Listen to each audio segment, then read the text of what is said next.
Genetic engineering is a process where scientists take genes from one species and force it into the DNA of other species. Every single independent study conducted on the impact of genetically modified food shows that it damages organs, it causes infertility, it causes immune system failure, it causes holes in the GI tract, it causes multiple organ system failure. The whole concept of genetically modified organisms is throwing a monkey wrench in the life on this planet. What if we could produce more yield on the same amount of land, squeeze more water from a single raindrop, conserve natural resources while caring for the environment? Monsanto is the company that told us that PCBs were safe. They told us that Agent Orange was safe. They told us that DDT was safe, and now they're in charge of telling us if their own genetically modified foods are safe. The reason why we have 170 million acres of genetically engineered corn and soybeans and cotton and canola oil and sugar beets in the United States is because it doesn't have to be labeled. The first genetically modified animal, a salmon, may soon be approved for human consumption. Both these fish are 18 months old, but the larger genetically engineered Aqua Advantage salmon grows twice as fast as the regular salmon. There has not been sufficient animal health testing, human health testing, or environmental impact testing of these new transgenic fish. Basically, they've taken agriculture and built an industrial model which doesn't fit nature. So instead of changing their agricultural model to accommodate what is natural, they're changing nature to accommodate the industrial model. If you have an organic corn crop that sits next to a genetically engineered corn field, and it happens to tassel at the same time, and it happens to be downwind, you're going to get your crop contaminated. The rest of the food supply is contaminated. Then the genie is out of the bottle, and it's maybe physically impossible to turn the situation around. In the genetic engineering revolution, these seeds are now patented property of one corporation called Monsanto. The pharmaceutical industry has no interest in having you well because they don't make any money if you're well. And the pharmaceutical industry is the biotech industry. Some people think that GMO really means God move over. We are heading downhill at a rapid rate of speed toward our own extinction. The use of GM in agriculture is a risk that is simply not worth taking.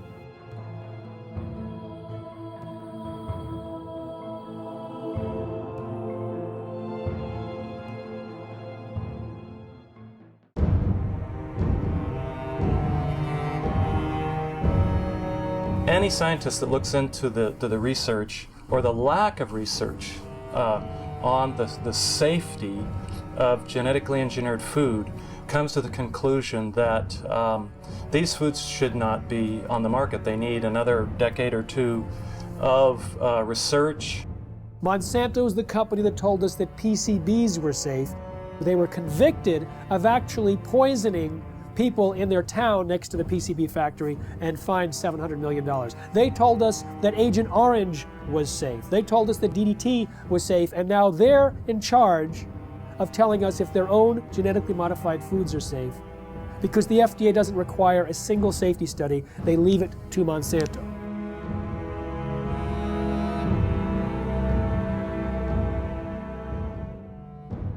I know Monsanto, as one of the officials of the organization said, we're here to make money. And that's not just Monsanto, that's a lot of food industries. Their job is to make money for the investor. Unfortunately, that becomes the highest priority thought in their minds. Make money, make money, make money. They're not actually making products to make health, they're making money. And so they tend to overlook the health consequences. I think that is a ridiculous sort of approach to the problem. There should be some responsibility being assumed by the producer that when they're producing food, they have a reasonably good assurance that it's a good quality product. That should be the highest priority thing. And then if they can make money with that, fine and dandy. But unfortunately, it's usually the other way around. People in this sort of business are looking for opportunities to make money first priority. And then in this case, maybe letting somebody else worry about the health consequences, maybe even the public. And I think we have it upside down. That is simply upside down.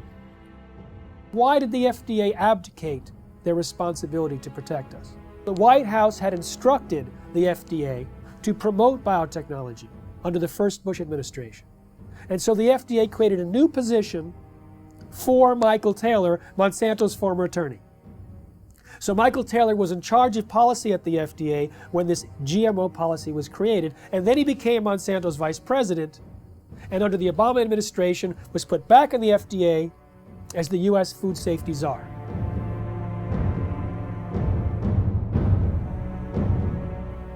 In reality, the overwhelming consensus among the scientists at the FDA were not only that GMOs were different, but that they were inherently dangerous, that they might create allergies, toxins, new diseases, and nutritional problems. They had urged their superiors to require long-term study, and when they saw drafts of the policy coming back to them, they were angry and urged their political appointees to change course.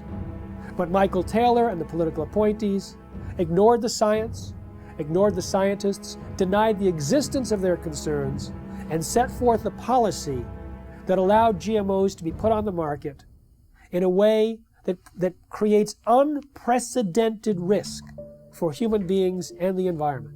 The FDA is composed of smart people, but they're smart people with a conflict of interest.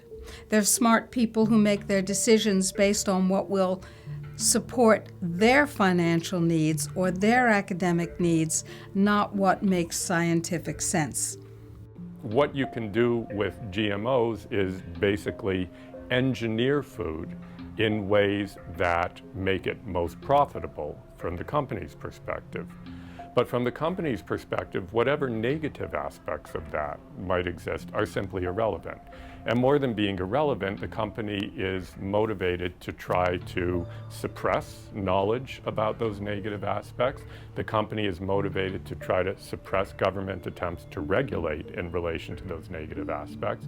The company is motivated to try to infiltrate government and lobby government. I mean, when you look at the Clinton administration, Bush Sr., Bush Jr., and Obama, you look at various high-ranking positions in the administrations of all of those presidents, you find people who have worked for Monsanto. Most people don't realize that Monsanto has been around for about a century. They've acquired lots of resources, and they are very clever and sophisticated. They know how the game works. They understand lobbying. They understand bribery. They have been effective at essentially stacking the political structure, the federal regulatory agencies in their favor, to the point that it's almost physically impossible to pass any type of federal regulations or legislation, because the people who make those choices have been in the revolving door of Monsanto. They either previously worked for them or they're paid consultants for them. The governments now, wherever they are dependent on corporations. Who are these governments? Who are these companies? Corporations. Telling people what to do, what to eat, what to feed their children. We are people, we're the children of God. We have constitutions, we have our constitutional rights to eat and feed our families that nature produces. They say, no, we don't have that right. In fact, we're going to force that on you. It's the FDA and the USDA who helped lead the charge for these new food safety bills. There's nothing in those bills to protect you. It's there to protect the genetic engineering industry. And unfortunately, if we don't stop this, you won't see organic farmers. The laws in the bills currently are so strict, so arbitrary, that if you are a small organic farmer, you can't meet their requirements for safety. As a result, you'll go out of business. Not a single human being on earth gets up and says, boy, I can't wait to go to the supermarket and buy a GMO food. And why is that? That's because after 30 years and hundreds of billions of dollars of public and private investment, they haven't been able to come up with one thing in this food that actually helps the consumer. No better taste, no lower price, no more nutrition, nothing, zip, zero, nada. 85% of all the genetically engineered crops in this country and around the world are designed so you can soak them with weed killers, toxic herbicides. And who are the big companies that do this? Come on, you know who they are. Monsanto, anybody, what? Who else? DuPont, Dow Chemical, Syngenta, Bayer. What kind of companies are these? Chemical companies. As the chemical seed package has spread, and now with genetically engineered seed that originally was free in India because it belonged to the farmers, or was low cost because it was released from the public sector universities that did seed breeding. In the genetic engineering revolution, these seeds are now patented property of one corporation called Monsanto. They take genetic material, either DNA or RNA, and insert it using very sophisticated techniques and create an artificial life form, a transgenic species that is impossible to reproduce in nature because the reproductive organs don't match. And as a result, once this form is created, here's the danger. It can cross-pollinate, it can contaminate the traditional crops. Percy Schmeiser was a farmer in Canada who was contaminated by Monsanto's genetically modified seed. Well, he realized he'd been contaminated because he used some of this herbicide to kill off weeds around utility poles on his property. When he saw some of the seed did not die from the application of glyphosate, he knew it must be genetically modified. Well, he didn't do anything to purge his property of that contaminated seed. It would actually take 3 years of taking your crops out of use before you could completely purge them of the genetically modified seed. He decided he didn't want to do that because that would be costly. So he saved his seed for planting the following year, and Monsanto said, well, you now knew that you had genetically modified seed. You saved it for planting a second year. That's infringement. They sued him for patent infringement. It went all the way up to the Canadian Supreme Court, and although they found that technically he did infringe their patent, they awarded Monsanto no damages. Both in Canada and the United States, hundreds of farmers have been totally bankrupt, lost their farms and so on through lawsuits by Monsanto. So there's a real fear. Now we call it the new fear, a fear culture amongst farmers, where a corporation now, through the rights of patents on a gene, have which is inserted into a seed to make it resistant to a chemical or whatever, is that they lose their rights to use their own seeds or plants. So it's total control eventually that farmers have to go back to a corporation like Monsanto each year to buy their seed because they're no longer allowed to use their own seeds. So as a victim, you basically have to pay for your lawsuit, your damages, and so on. So farmers become victims and they have done nothing wrong because they were contaminated by a neighbor, by whatever means, by pollen flow, by seeds blown in the wind, transportation, and so on. So it doesn't matter how it happens. If you are contaminated, it's over and it's over. It's inevitable that someone who does not want to use their seed will become contaminated. Even the United States National Organic Program standards acknowledge this when they say you won't lose your organic certification if you're contaminated up to a certain percentage, as long as you take efforts to try to avoid that contamination. Monsanto has said that it's the responsibility of an organic farmer to use large portions of their own property to set up buffer zones to try to decrease the likelihood that they'll be contaminated by their neighbors. But that's quite perverse when it's their seed that's the new entrant into the neighborhood. In the mid-90s, the UK government gave about $3 million to a scientist to figure out how to test for the safety of GMOs. That scientist was Dr. Arpad Pusztai, the world's leading expert in his field. He worked at the top nutritional research laboratory in the UK, one of the best in the world.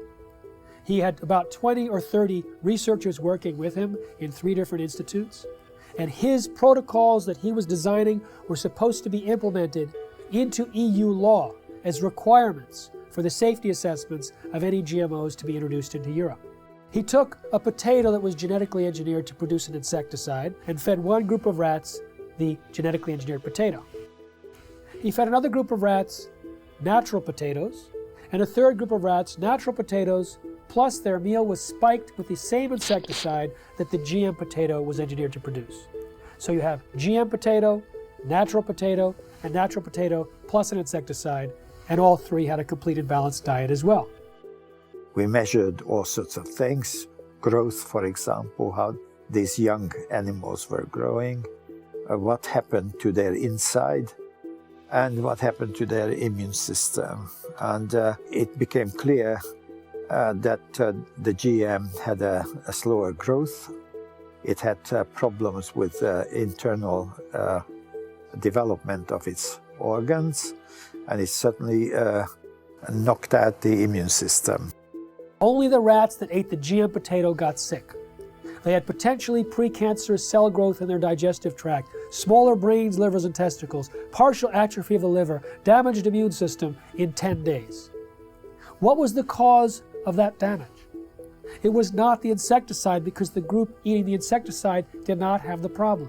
It was understood that it was the process of genetic engineering itself and the unpredicted side effects that caused this profound damage to every system and organ studied.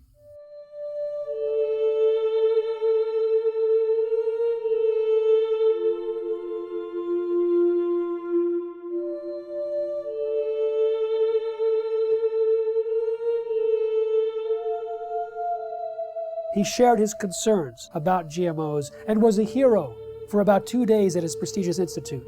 The press was going wild. Here was a main scientist who was saying that we should not treat the people as guinea pigs, and that he personally wouldn't eat GMOs from what he understood. The director of his institute received 2 phone calls from the UK Prime Minister's office. The next day, Dr. Arpad Pustai was fired from his job after 35 years, silenced with threats of a lawsuit. His team was disbanded. They never implemented the protocols. Instead, a campaign was launched to destroy his reputation in order to promote and protect the reputation of biotechnology. We do have all the methods available for testing the safety of GM crops. It will be unforgiven by humanity.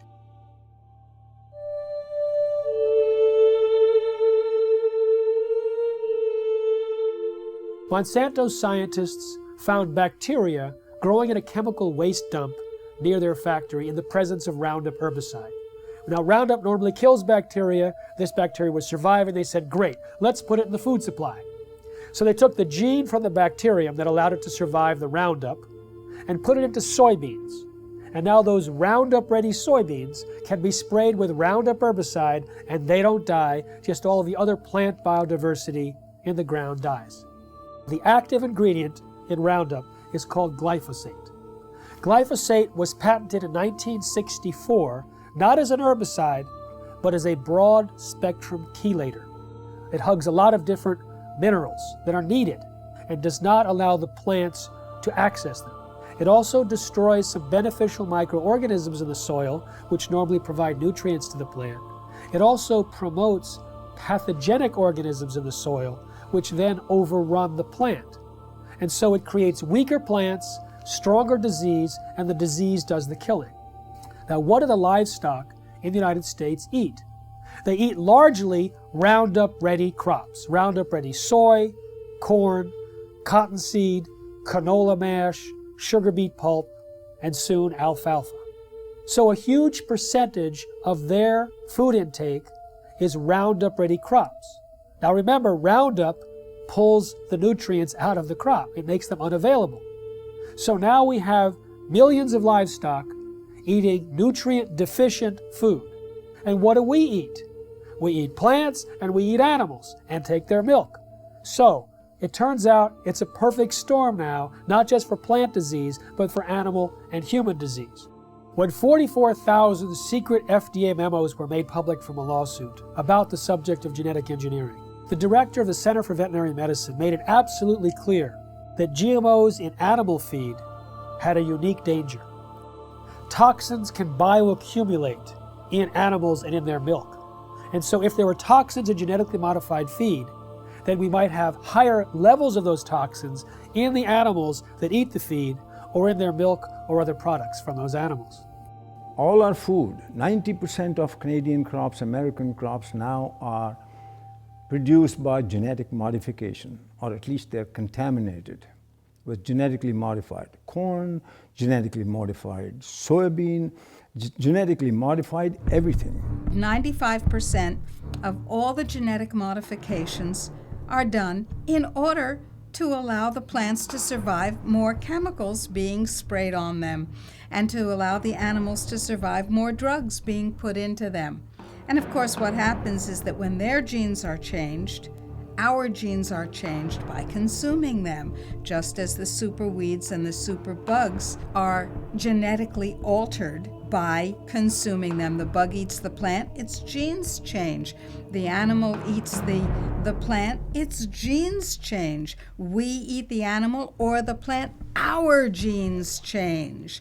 Our babies' genes change, and the change is permanent. They do not want you to know which products you're buying in the grocery store might contain genetically engineered ingredients. They say that label would confuse consumers. And they say there's no difference between genetically modified foods and non-GMO foods. Well, that's absurd. That's what the word modified means in genetically modified. It is modified, it is different, and it is, in many ways, a threat to the health of the people of our nation and people around the world. Genetic engineering is a process where scientists take genes from one species and force it into the DNA of other species. Even though there's been very little study on the health dangers, there's been sufficient evidence of harm to cause the American Academy of Environmental Medicine to say all doctors should prescribe non-GMO diets to everyone. They say that the animal feeding studies link GMOs to reproductive problems, immune system problems, accelerated aging, organ damage, gastrointestinal distress, dysfunctional regulation of cholesterol and insulin, to name a few. If you take the gene of a cow that helps it to produce milk, that produces a hormone called the bovine growth hormone, and if you take that hormone and you start injecting into the cow, the idea here is then the cow will produce more milk. The companies like Monsanto and Eli Lilly, who invented this hormone independently, and they said there's nothing wrong in doing that because it's substantially the same hormone that the cow produces. That is wrong. Because even if you take natural bovine growth hormone and you give injections of it to cows, then the cows will get sick. Just like if you took human insulin and you started to inject human insulin back to people, they will get insulin shock, they could die. But the cow receiving this hormone will actually be sick. It'll have pus in its milk because it's producing too much milk. The teat canal of the cows will get infected, will have to be treated with antibiotics. When the Canadians were evaluating bovine growth hormone, the senior scientists there testified before the Senate that Monsanto had offered them a bribe of $1 to $2 million to approve RBGH without further study.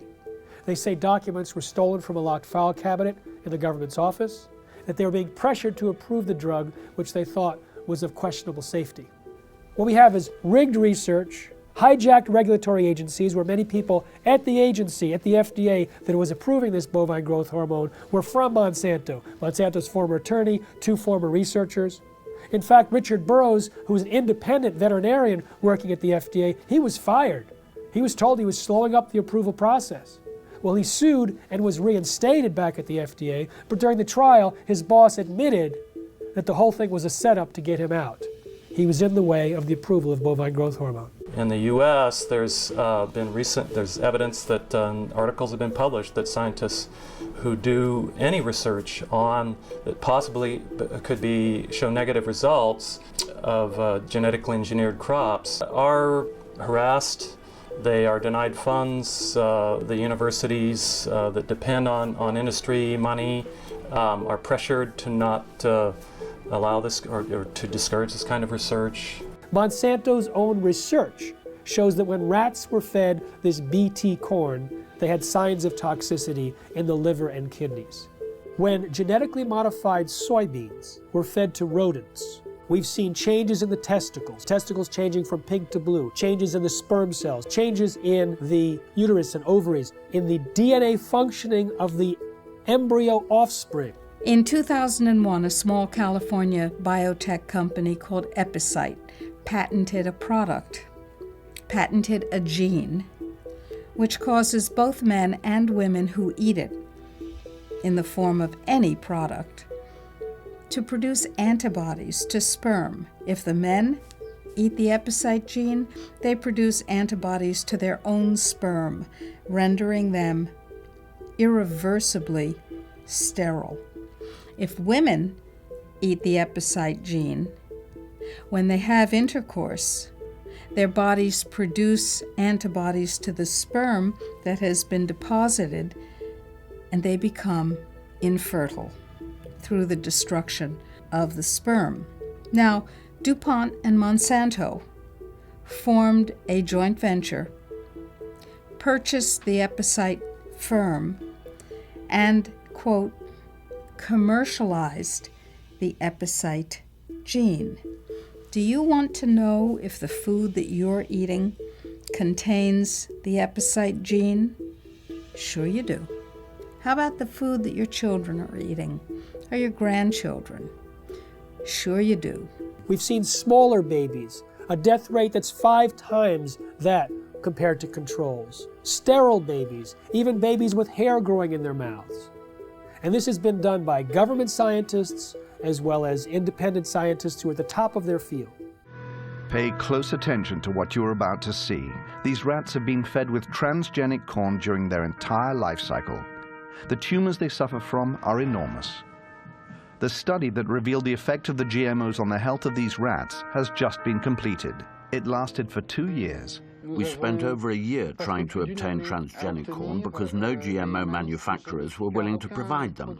This is because Monsanto requires contracts to be signed stipulating that the seeds must not be used for testing. We wanted our study to be independent. Every rat was dissected to identify the way each diet, GMO and Roundup on its own, had acted on the metabolism of each animal, focusing on the development rate of the tumors that only start to manifest themselves after the initial 3-month period. Each step up represents a large tumor, which can measure 17 millimeters by 17 millimeters. 94% of them take effect in the mammary glands, which would equate to breast cancer in a woman. We are faced with renal tumors for the males. Some males also suffer from mammary tumors. One could have thought that the main cause of death was coming from the pesticide added to the corn. But what the study highlighted, and this for the first time ever, is the fact that the transgenesis itself could have killed the rats. What this means is that just by interfering with the genome of the plant in order to modify it, we are faced with repercussions that no one could have anticipated. This is enough to make us reconsider all the scientific precepts that led to the creation of GMOs. We realized that GMOs without any Roundup residue were responsible for an increase in the death rate of females and of some males. This is the GMO that is being eaten by the Americans, but also the GMO that has been approved for importation by European agencies, and that contaminates our food. When they allow animals to graze on the cotton plants after harvest in India, for years and years there was no problem. When they introduced this Bt toxin-producing cotton, thousands of sheep died, buffalo died, goats died. I've interviewed the people myself, seen pictures of their dead animals. These animals were successfully grazing on non-Bt cotton plants for years. In one case, 13 buffalo grazed on Bt cotton plants for a single day, and within 3 days they were all dead. Unfortunately, there's not sufficient follow-up. One small non-governmental organization pleaded with the government in India, please do some research on these animals. The government refused. They pleaded with universities offering to pay for the research themselves. They refused. So this small NGO did their own research. They put 3 sheep in one field with Bt cotton Bollgard 1, 3 with Bollgard 2, and 3 with non-GM cotton. Within a month, all 6 sheep eating the Bt cotton plants died. But 3 eating the non-Bt cotton plants had no symptoms. But their research was dismissed because it wasn't a government agency or a university. So we have a situation where the evidence is there, but it's not being paid attention to because it's being drowned out by the big bucks and the biotech industry with their tobacco-type science and their distortion and denial of the facts. Unfortunately, Monsanto's lobbying power and their financial weight, they are able to use corrupted corporate science, something that I call cigarette science, to get these products slipped into our food stream. The only human feeding study ever published on GMOs showed that the gene that was inserted into the soybean transferred into the DNA of the bacteria living inside our intestines and continued to produce that protein. So if it happens to be an allergen and you're allergic to it, you may be continuously triggered over and over again by the production of that allergen from within inside your own intestines. When we look at the quality of the nutrients in our soil, we see that that has become actually a victim of industrial agriculture, which destroys the microorganisms in the soil and then puts in a few nutrients as if that were enough to provide a healthy diet. It turns out that the current industrial agricultural model was based on surplus military products after World War II.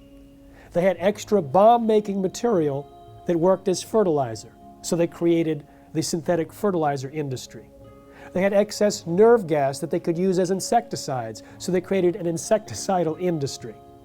And by steering the farmers and the land-grant universities and all the population towards these high-input, corporate-driven agricultural models, we actually stripped away some of the health and some of the nutrients that were vital and are vital to the health of the people and of the livestock.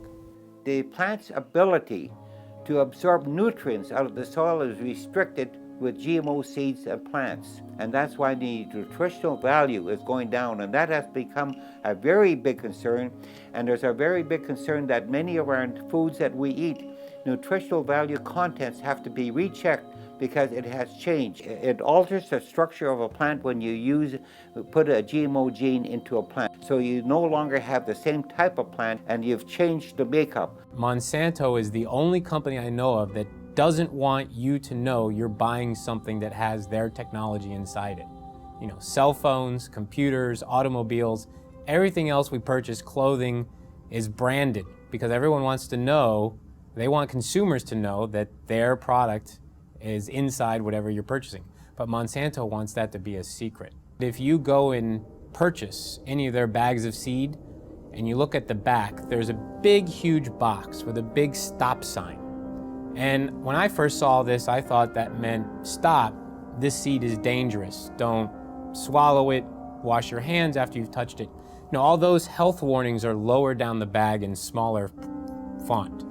If you look in the box where the stop sign is, it actually says stop. These seeds are protected by the following patents. Your use of these seeds must be in compliance with the license agreement. You may not save the seeds for replanting, blah, blah, blah, blah, blah.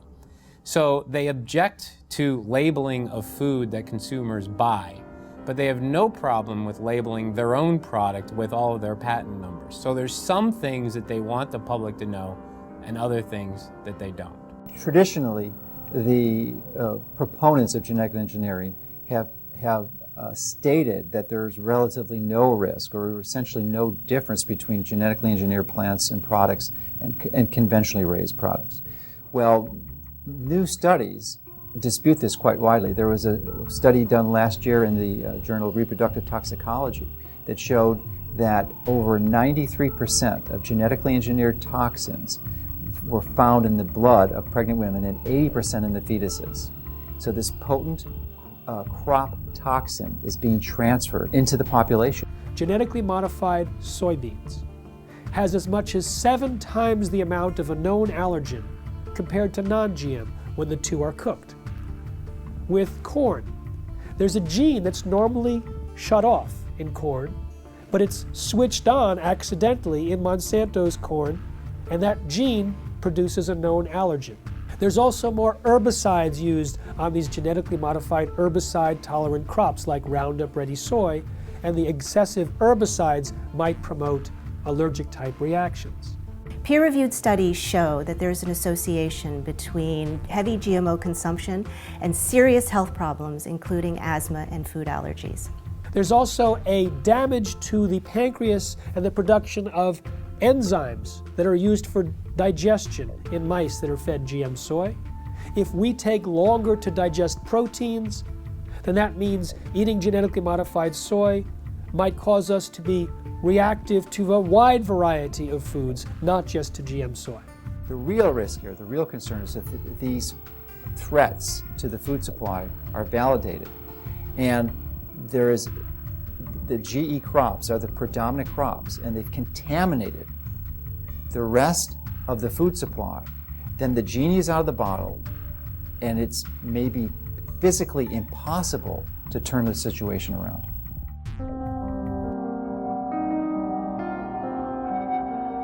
There has been no long-term research on the concept or consequences of what this genetic modification does, not just to us, but to the environment.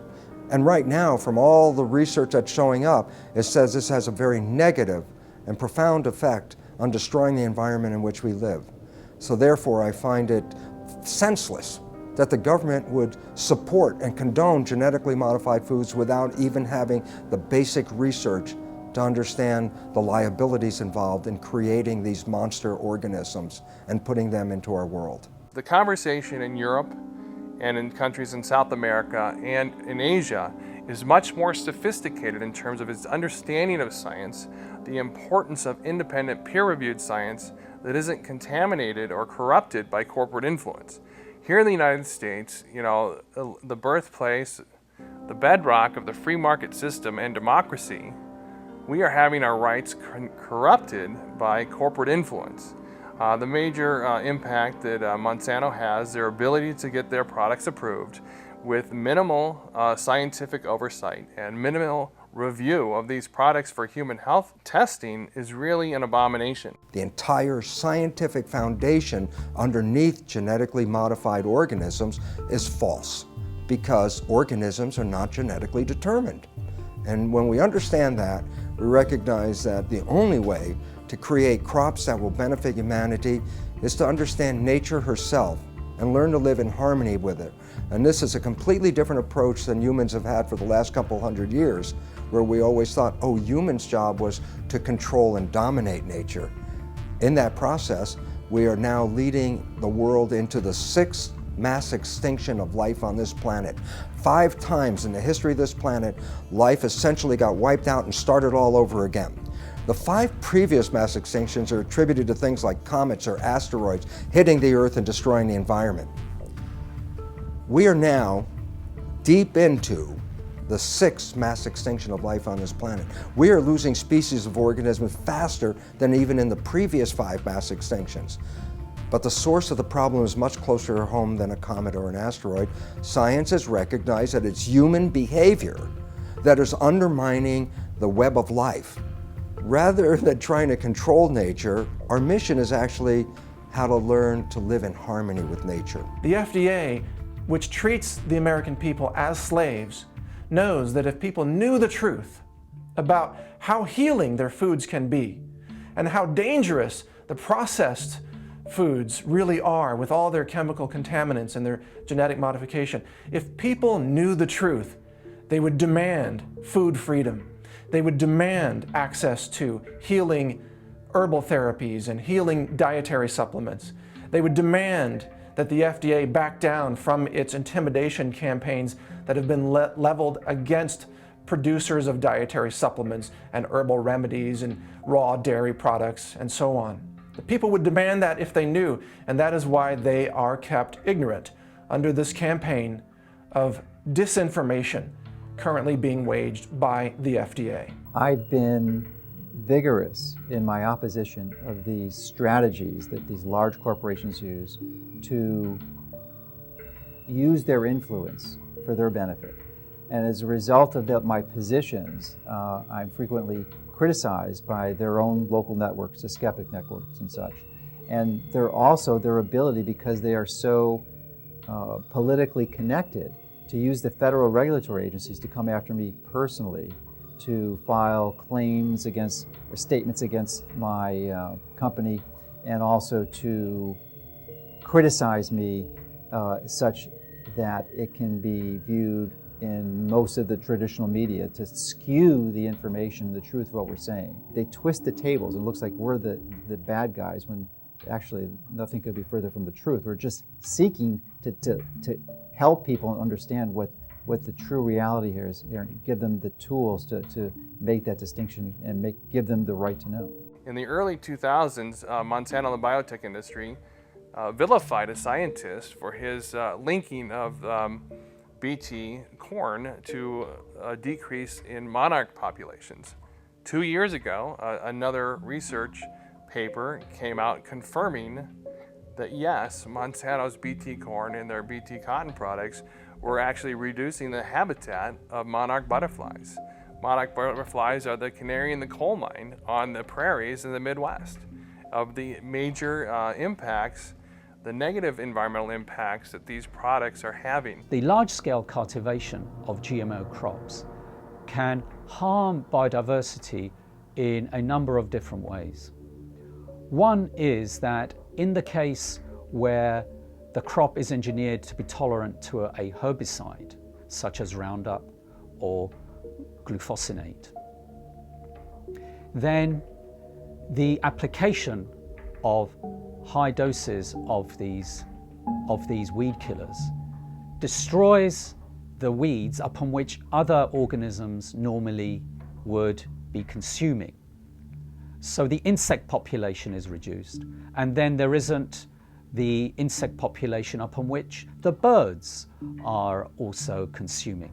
So there could be a knock-on effect on the biodiversity within the fields where herbicide-tolerant crops are being grown. And indeed, large-scale field trials sponsored by the UK government several years ago now did indeed find that in fields that were growing herbicide-tolerant sugar beet and canola, that the biodiversity in these fields was markedly reduced. There's a lot of information now on bee colony collapse, and it's now linked to certain of the chemicals that are sold by certain of the major companies. So there's a lot of concern now about the bees dying, because now we'll lose a major insect that pollinates our plants, and so that also has become a big concern. But it's all related. It all goes back to the massive increase of new types of more powerful chemicals, more toxic chemicals than we ever had before. And that's why we have many of our beneficial insects are being killed by these new types of chemicals. GM carries novel health and environmental risks, which we are now beginning to measure, both in terms of environmental impact and also outcomes in feeding trials, controlled feeding trials in animals. Then I feel that the use of GM in agriculture is a risk that is simply not worth taking. GM doesn't address root causes of problems in agriculture. At best, it is a symptomatic cover-up.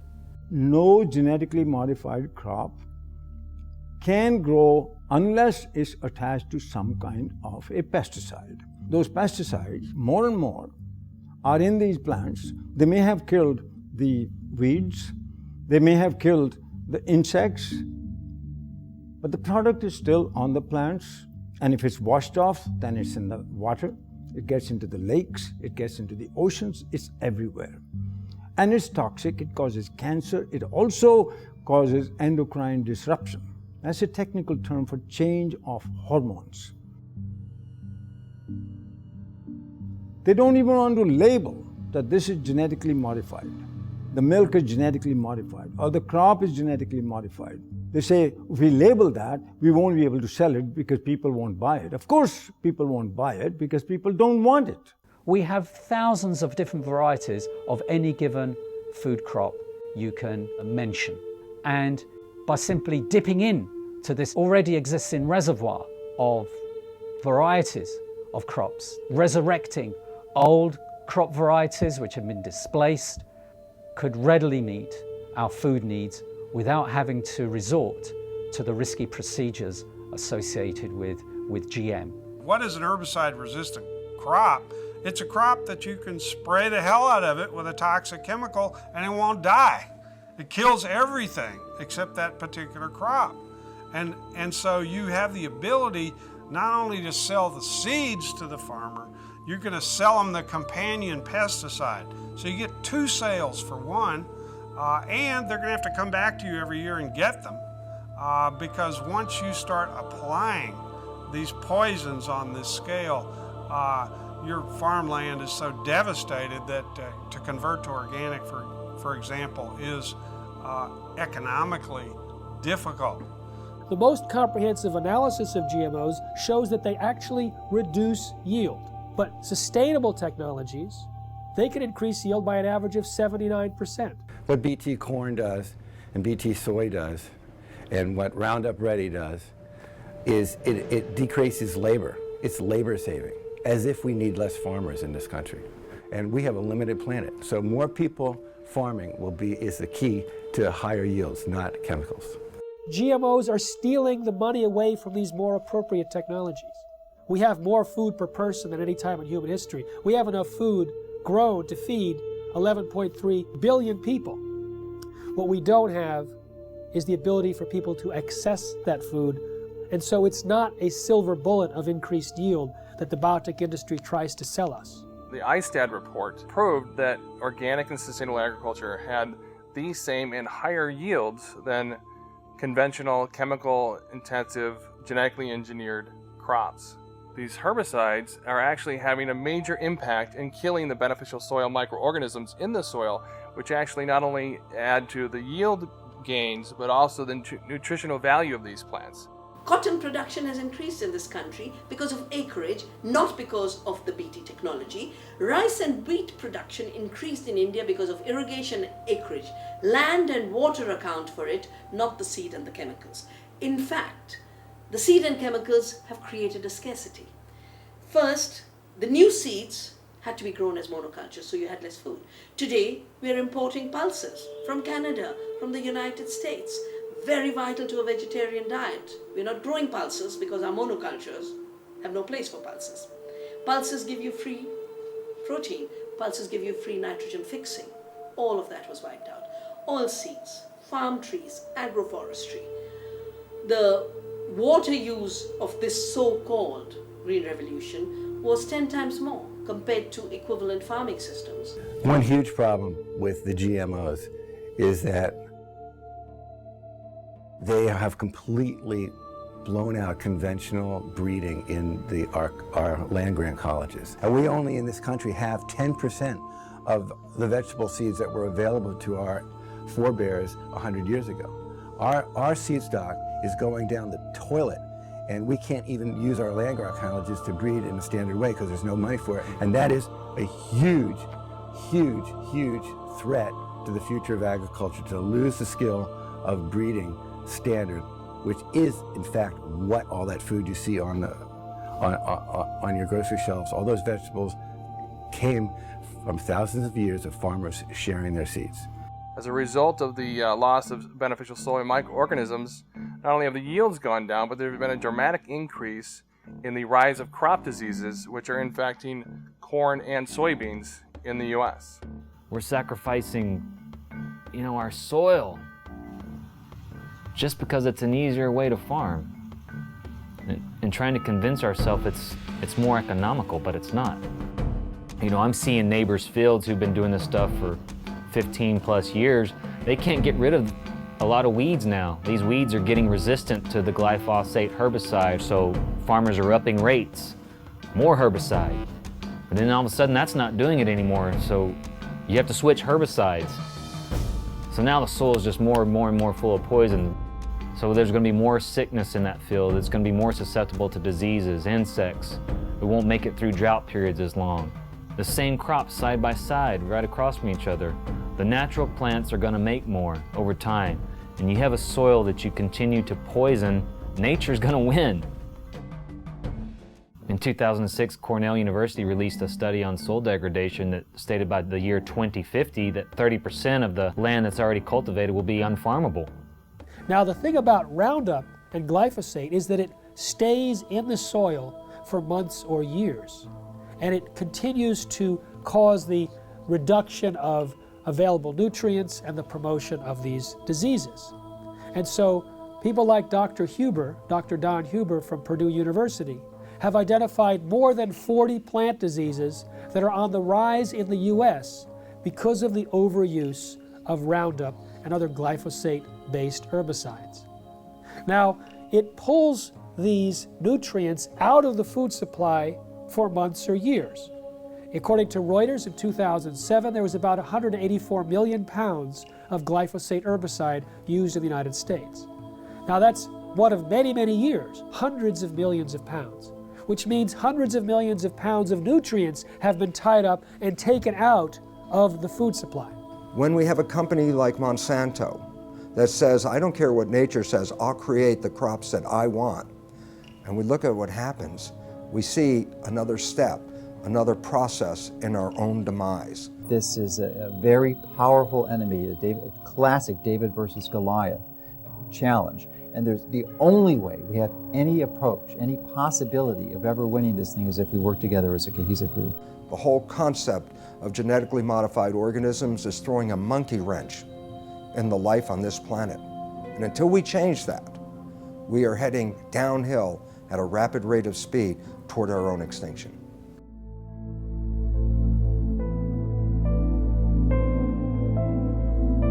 Genetically modified organisms are living beings where genetics or DNA of one species is taken out and transported artificially into another organism, and in other words, some sort of genetic manipulation, genetic engineering has occurred. Nature, God if you like, does not permit that. You cannot take the gene of a bacteria and put it into a pig or a people or anything like that, or vice versa. They've put spider genes into goats in the hopes that they can milk the goat to get spiderweb protein to make bulletproof vests. They've put cow genes into pigs and made cowhides on those pigs. They had what was called an enviropig, a pig that would have manure that was less toxic. They can create these featherless chickens to kind of better live in these tight battery cages, these small barren wire enclosures extending down long rows and often windowless sheds. It can be 1 million birds in a single shed. How do you do that? Well, without them overheating, where you have this mass ventilation fans. But another way, you just take off their feathers. There's a genetically modified salmon that was created by Canadian researchers that was tested up in Canada. They put these frankenfish into tanks and they fed them sufficient food and there was no problem. When they reduced the amount of food, the frankenfish freaked. They started killing and eating their neighbors. So what happens if the FDA approves these frankenfish and let's say they escape into the ocean? I don't know what's worse, the extinction of natural salmon or the roving of these frankenfish going around and killing and attacking other species and changing the whole ecosystem balance. They both have a mating advantage because they're larger, but they have a survival disadvantage. And it's that combination that should a male transgenic fish escape into the wild cause the rapid collapse and extinction of both transgenic and wild fish in as little as 50 generations. Scientists take genes from one species and force it into the DNA of other species. Now the process itself creates massive collateral damage in the plant or animal, but they don't test for those changes and the side effects before they introduce, say, the crop into our food supply. DNA is the inherited material of life, and it is where genes are structured. So we inherit half of our DNA from our mothers and half of our DNA from our fathers. And within the DNA are the genes that encode for all the structures of the body. So the DNA is like a blueprint. Just like an architect has a blueprint for a building, the DNA is the blueprint for all the structures of the body. So when a gene is switched on to function, the information within that gene is being used to manufacture a protein. And that protein builds the structure of the body. And then proteins in the form of enzymes carry out all of the chemical reactions of the body that constitute the living organism. When the GM gene is introduced into the plant, the genetic engineer has no control over where the GM gene integrates or splices into the DNA of the plant. And the effect of this is that the GM transformation process as a whole actually is very disruptive on the DNA structure and function of the organism. As a result, very unpredictable and potentially hazardous outcomes. Because if you disturb the balance of gene function, remember the gene function is controlling the structure and the biochemistry of the organism. If you disrupt the balance of gene function, you disrupt the biochemistry. And if you disrupt the biochemistry, you run the risks of creating novel toxins, novel allergies, as well as a disturbance to nutritional value. These types of outcomes resulting from the disruptive effect of the GM transformation process have been observed, are observable, and they're genuine. With our understanding of epigenetics, the new science of how environmental signals control our genes, we're introduced into the chemistry of where do the signals come from that select the genes and modify our genetic activity. Well, we used to say everything was due to the genes, but now we find there's a class of molecules called microRNA. They're very small RNA molecules, and they're found in all the cells. And these microRNA molecules are molecules that adjust the reading of our genes. And well, a new understanding has been found about the microRNA molecules. And when we eat food, the microRNA from the food is picked up by the digestive system and not broken down. The microRNA is taken into our own body intact. And now what they followed is the microRNA from food ends up in our own cells, like in our liver and other cells in our body. And these microRNAs still have the same function. They change our genetics and they change our readout of our genome. And the significance is profound. It says when you eat genetically modified foods, we are eating a new class of microRNAs that have never really been in the world before. And yet, these microRNAs are picked up by our biology and adjust our own genetics. So, in a sense, the old story, we are what we eat, actually now has a biochemical foundation. And then all of a sudden it says, if that's true, then why would you risk your life eating a genetically modified food containing microRNAs that can totally distort our own biology and cause great problems in our lives? The process of genetic modification is a completely irreversible process. Once it has been carried out, it affects the reproductive cells of the organism. So any effect you have, for good or for bad, is then passed down through the subsequent generations of that particular organism. And that's true for plants and animals. Indeed, for any genetically modified organism. And this now has to be understood because when we eat genetically modified foods, not only does it affect our own cells like that, but we also know that the bacteria in our gut that are required for our survival, we need these bacteria. The bacteria also pick up the genetic engineered genes. And we modified the gut bacteria. And you say, well, why is that relevant? Well, not only do we need the gut bacteria for our survival, but the gut bacteria change our genetics. Information from the bacteria is picked up by the digestive cells and adjusts the digestive system cells to be compatible with the bacteria in our gut. There is a dialogue and a communication. If you alter the genetics of the gut bacteria, by definition, you've completely altered the development and genetics of our own cells. Way back in the 70s, they developed this grand vision of being able to splice in high yield and drought resistance and all sorts of, pest resistance, and they dreamt of patenting those genes and having proprietary ownership of these genes. And during the 80s, that indeed came about from a number of court decisions. They believed they could make billions of dollars from these proprietary gene transfers to make food do certain things or crops do certain things. When the evidence came out that there were fundamental flaws in the genetics, they just did not want to know. They didn't want to do the research into these issues of food safety. and they went ahead with their development, yet they weren't doing the basic research. You see, GMOs are the product of an infant science. And now we are feeding that product to the entire population. And it's known to create unpredicted side effects. And no one is testing to see if the rise in all these diseases since GMOs were introduced in the mid-90s is caused or promoted by these GMOs. If Monsanto's patent on a gene, if that patented gene gets into any, and I'll use the term, higher life form. So what does that mean?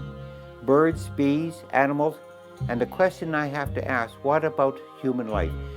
If Monsanto's patent gene gets into you, gets into me, does that say they own me?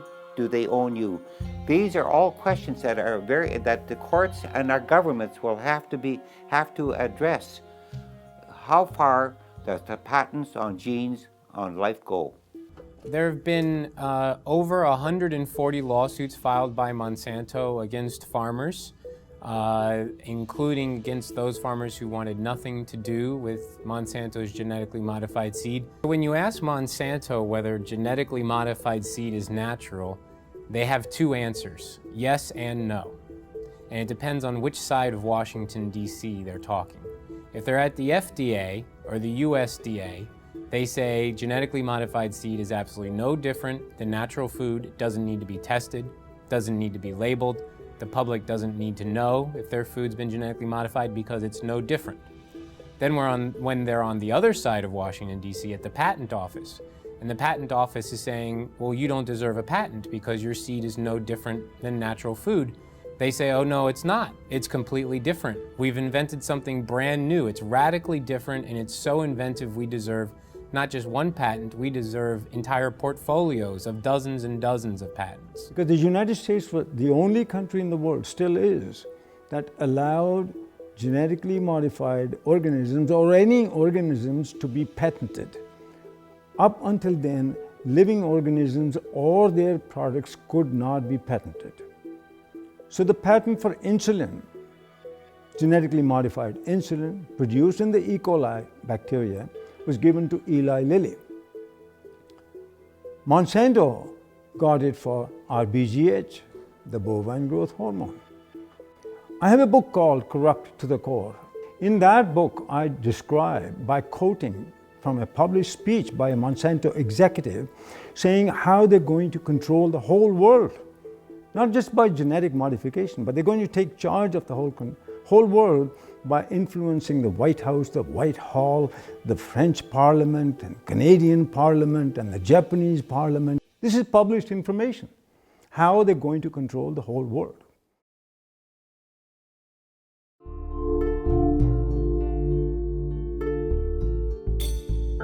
American people are beginning to become more aware and wake up to the fact that their government has been corrupted by corporations and the food that they're feeding themselves has possibly serious human health risks. In the European Union, where labeling is required, there's almost no genetically engineered food on store shelves and restaurants. There's almost none of it planted. Today, more than 50 countries around the world allow labeling of genetically engineered foods.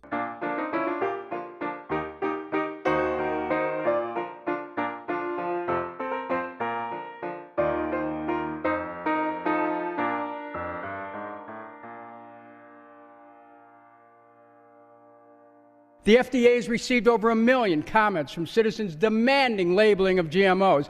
90% of Americans agree. So why no labeling? I'll give you one reason. The influence and the corruption of the political process by Monsanto.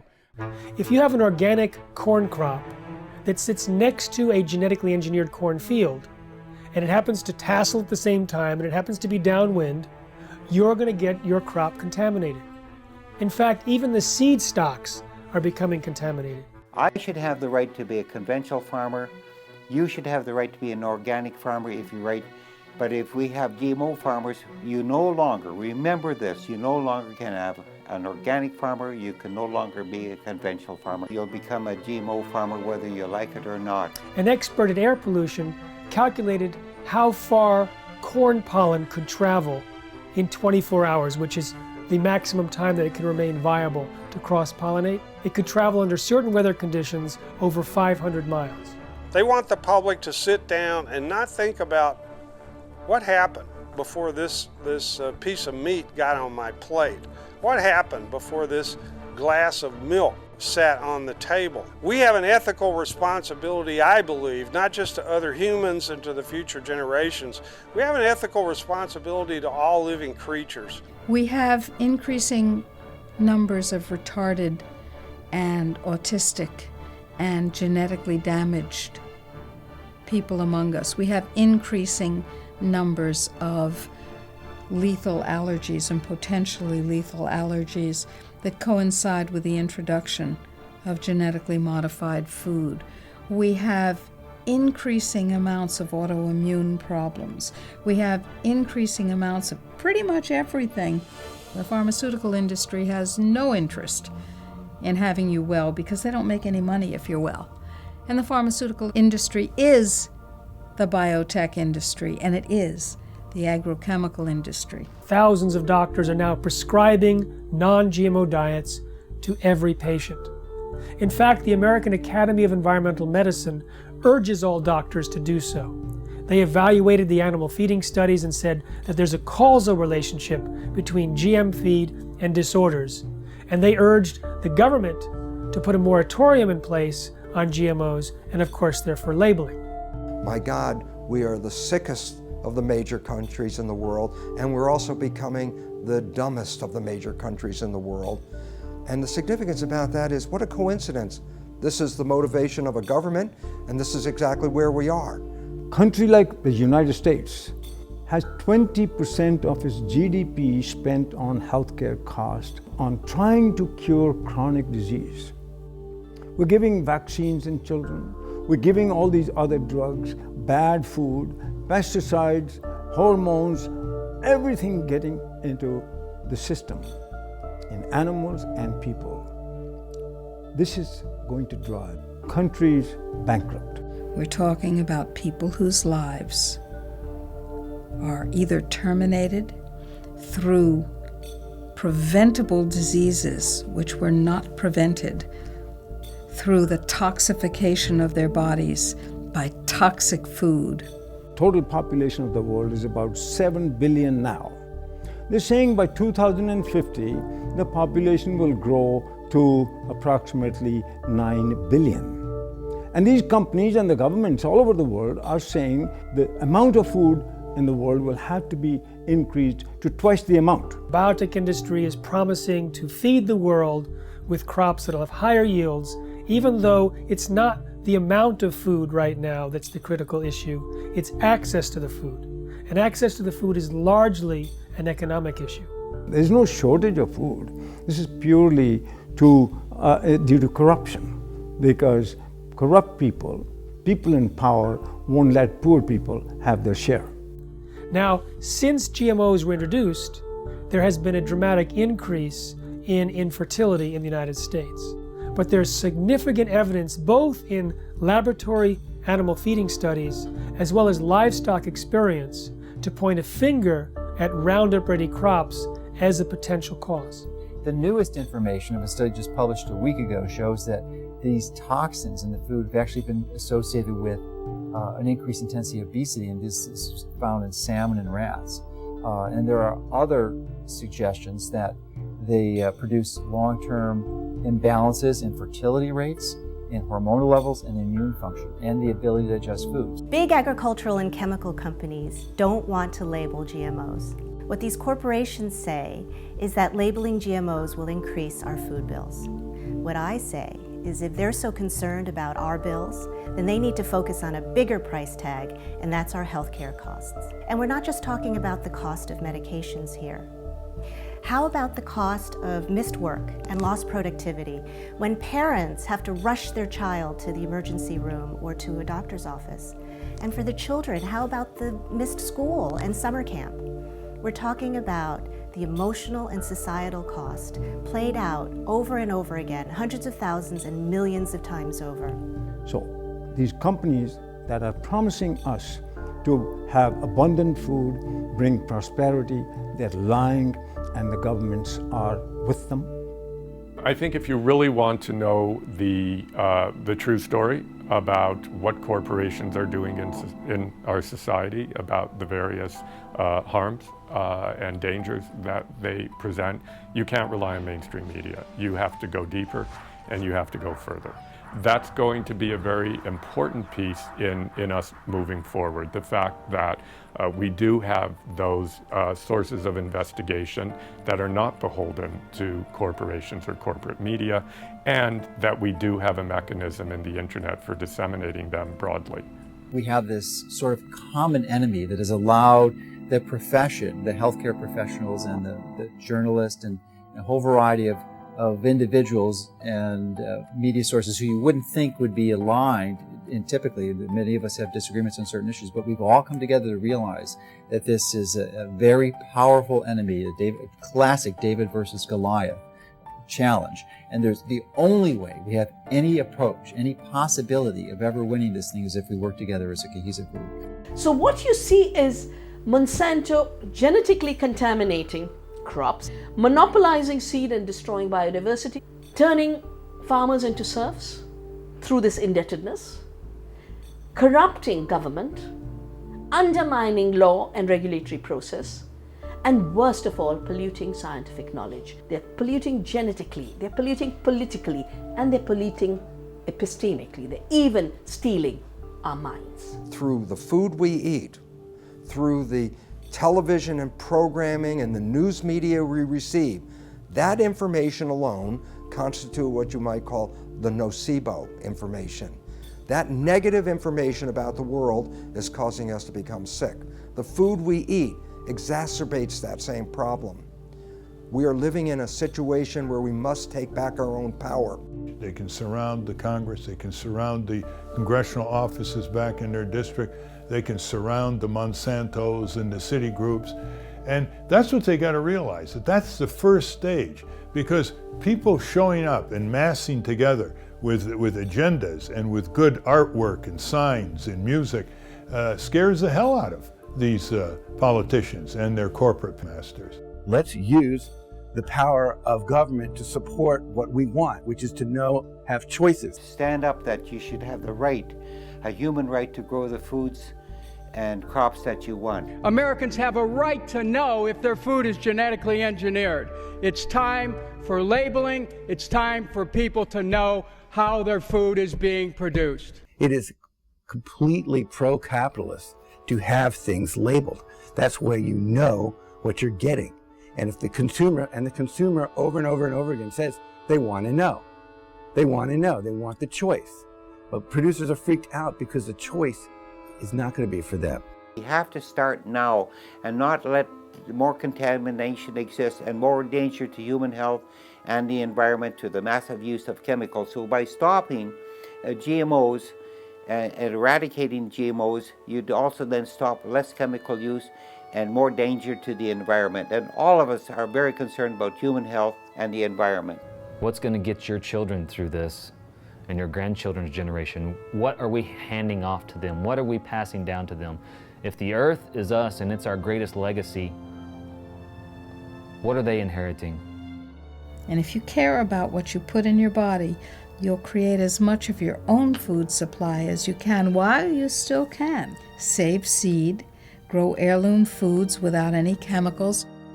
I mean, there's dozens, if not hundreds of methods and ways that we can go about correcting this and preventing this, but we have to start making those changes now. It's very important to be an organic farmer for the future of our children and our grandchildren and even ourselves in the food that we eat. Don't give up your rights, our human rights to this. If what's important to you is what goes into your body and what your health is now and will be, then you have to become activated. But to do that, we have to recognize there's a new science, and that new science completely pulls the foundation out under the conventional science of genetics and GMOs. That science is false and destructive. And the wake-up call is knowledge. Knowledge is power. Lack of knowledge, a lack of power. And what this world is suffering from now is a lack of knowledge, because we do have knowledge. We have knowledge that says how we can thrive, live to a ripe old age of over 100 very easily, and enjoy the experience of being on this beautiful planet. In most Native American cultures, their beliefs or their concepts were based on, will this last for 7 generations? Whereas we're asking, what can get me through this year economically? 1 year, 12 months. That's one of our greatest problems right now, is to leap over that barrier, that mentality. Globalization has happened, it's here. But its effects have to be reversed. Globalization in a good way, where people learn about each other, people learn about each other's religions, to tolerate each other's spirituality, work together, work in nature, work with God. Because it's time for us to re-empower our lives. For 10,000 years, humans grew crops without chemicals. You know, it's time that we get mandatory labeling. It's time we cut down the biotech bullies to size. And then now, let's have that discussion again about chemical agriculture versus organic or traditional agriculture. The overwhelming majority of the public want us to produce food and to raise animals in the natural, healthy, humane way, in a way that doesn't destroy the environment, public health, and the climate. And we're going to get to that point, but it's going to require, as I often put it, the food fight of our lives.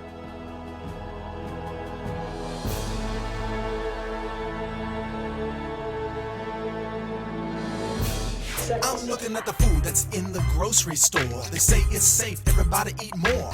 On second thought, I don't really know if it's made with those GMOs. So I'm looking for the non-GMO label. Before I bring it home, I put it on the table. I wanna know if it's verified, so I don't harm myself with genetically modified. They don't want you to know. Poison that grow. Profits that show. From those GMOs. Seeds that they sow.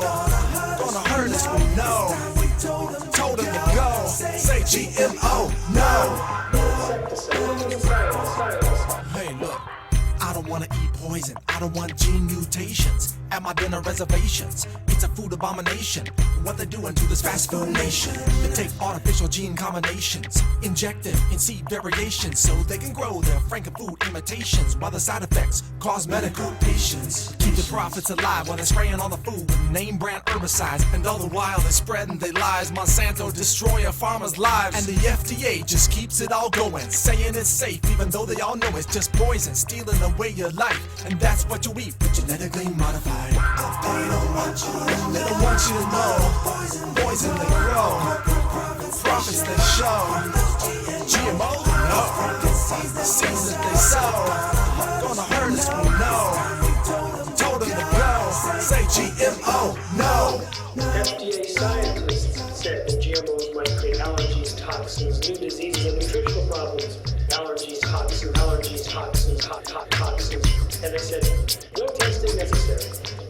No testing necessary. GMO safety, that's a corporate myth. If you don't believe me, listen to Jeffrey Smith. He's the man with the plan, gonna do what he can to help us all get those GMOs banned. But we need you to lend a hand, take a stand against this food stand. It's a mission for the health condition worldwide, cause we don't wanna live genetically modified. No testing necessary. No insecticide. Living inside of us. No testing necessary. No insecticide. Living inside of us. Don't eat food unless you know what's in it. Don't believe the propaganda, the press will spin it. Affects everybody, we all up in it. Stand up to Monsanto, tell him, oh no you didn't. Reject Franken foods in the store. Demand honest labels so we can be informed. We have a natural right to know what we buying. Just say no to GMO before our farms start dying. Just say no to GMO. These corporate crooks are lying. Just say no to GMO. This time we're not complying. Just say no to GMO. We just not buying it. Just say no to GMO. No testing necessary. No insecticide. Just say no to